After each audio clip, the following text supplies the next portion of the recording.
আসসালামু আলাইকুম ভিউয়ার্স। আজকে আমার রেসিপিতে থাকছে শিমের বিচি দিয়ে ডাউল। তো আশা করছি আমার রেসিপিটি আপনাদের ভালো লাগবে। তাহলে চলুন সম্পূর্ণ রেসিপিটি দেখা যাক। এখানে আমি কিছু শিমের বিচি সিদ্ধ করে খোসাটা ছাড়িয়ে নিয়েছি। আমি কিন্তু এ পর্যায়ে শিমের বিচিগুলা খুব ভালোভাবে ক্লিন করে নিয়েছি।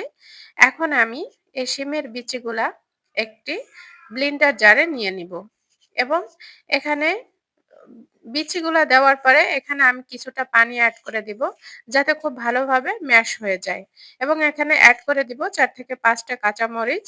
আপনারা মরিচের সংখ্যাটা বাড়িয়ে কমিয়ে দিতে পারেন। এখন এটা আমি ব্লেন্ড করে নিব।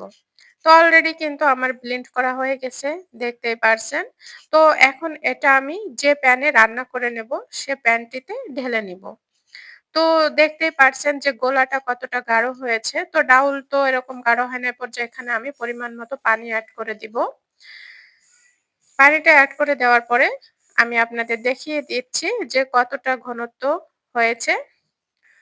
তো এ পর্যায়ে আমি এখন এটা এখানে এড করে দিব স্বাদ মতো লবণ, পরিমাণ মতো হলুদ এবং এড করে দিব শুকনা মরিচের গুঁড়া ১ চা চামচ। ঝালটাও কিন্তু আপনাদের রুচিসম্মত অনুযায়ী ব্যবহার করবেন। তো সবগুলো আমি একটা চামচের সাহায্যে এভাবে গুলিয়ে মিশিয়ে নিব। তো অলরেডি কিন্তু আমার মেশানো হয়ে গেছে। এটা এখন আমি চুলায় বসিয়ে দিব। তো আমি অলরেডি কিন্তু ডাউলে জাল উঠে গেছে, দেখতেই পারছেন যে কতটা জাল উঠে গেছে। তো এ পর্যায়ে এভাবে কিছুক্ষণ জ্বালিয়ে নিতে হবে ডাউলটা। এখানে কিন্তু আমি কাঁচামরিচ, শুকনা মরিচের গুঁড়া, লবণ, হলুদ সবটা এড করে দিয়েই জাল করে নিচ্ছি। এ পর্যায়ে তেমন কিছু এড করতে হবে না, শুধু একটু জ্বালিয়ে নিতে হবে। তো এখানে আমি ৪ থেকে ৫ মিনিট ধরে ডাউলটা খুব ভালোভাবে জাল করে নিয়েছি। অলরেডি জাল করা হয়ে গেছে। এখন আমি চুলায় আরেকটি প্যান নিয়েছি। প্যানটি গরম হলে পরিমাণ মতো তেল দিয়ে আমি এতে কিছু পরিমাণ পেঁয়াজ কুচি বেরেস্তা করে নিব। তো পেঁয়াজটা কিন্তু যখন এরকম কালার চলে আসবে আমি জালটা অফ করে দিব। তা না হলে কিন্তু জালে থাকা অবস্থায় পেঁয়াজের কালারটা নষ্ট হয়ে যাবে। তো এ পর্যায়ে এখানে আমি অবশিষ্ট যে তেল আছে সেই তেলে ২ টো শুকনো মরিচ এবং পেঁয়াজ কুচি এবং কিছু রসুন কুচি প্রায় আধা কাপের মতো হয়েছে। এখানে আমি এরকম করে ভেজে নিব। যখন এরকম একটা কালার চলে আসবে তখন এখানে আমি এড করে দিব কিছু জিরা। আমি যদি জিরা ১ম অবস্থায় এড করতাম তাহলে কিন্তু পেঁয়াজ পোড়ার সাথে, সাথে জিরাটা অনেকটা পুড়ে যেত। তো অলরেডি দেখতে পাচ্ছেন সুন্দর একটা কালার চলে আসছে পেঁয়াজে।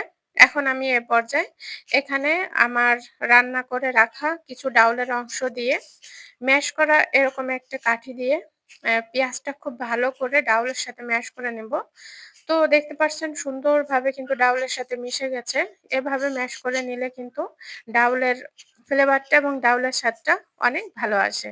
তো ম্যাশ করার পরে এখানে অবশিষ্ট ডাউলটা আমি এড করে দিব।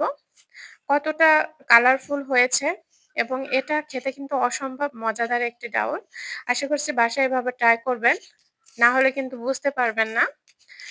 যখন ডাউলে এরকম জাল চলে আসবে তখন এখানে আমি এড করে দিব ২ টো টমেটো। হাতের কাছে টমেটো না থাকলে না দিতে পারেন, স্কিপ করতে পারেন।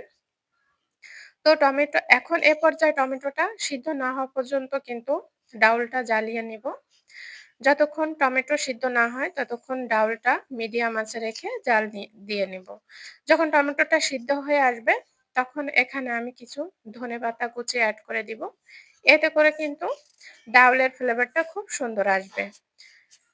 ধনেপাতাটা কিন্তু ডাউলের লাস্ট পর্যায়ে এড করতে হবে, তা না হলে কিন্তু ফ্লেভারটা আসবে না। তো অলরেডি কিন্তু আমার ডাউলটা রান্না শেষ হয়ে গেছে। এখন আপনাদের দেখানোর সুবিধার্থে আমি একটু পরিবেশন করে দেখাচ্ছি যে কতটা সুন্দর হয়েছে। দেখতেই পারছেন। খেতে কিন্তু অসম্ভব মজাদার। এ ধরনের ডাউল কিন্তু গরম ভাত, রুটি, পরোটা বা মুড়ির সাথে পরিবেশন করতে পারবেন। এরপরে আমার ভেজে রাখা যে বেরেস্তাটা ছিল সেটা আমি ডাউলের পরে সেট করে দিব। তো কতটা লোভনীয় হয়েছে দেখতেই পারছেন। খুবই মজাদার একটি ডাউল রেসিপি। আশা করছি সবাই বাসায় এভাবে ট্রাই করবেন। তো আমার ভিডিওটি যদি আপনাদের ভালো লেগে থাকে তাহলে কিন্তু লাইক করতে ভুলবেন না।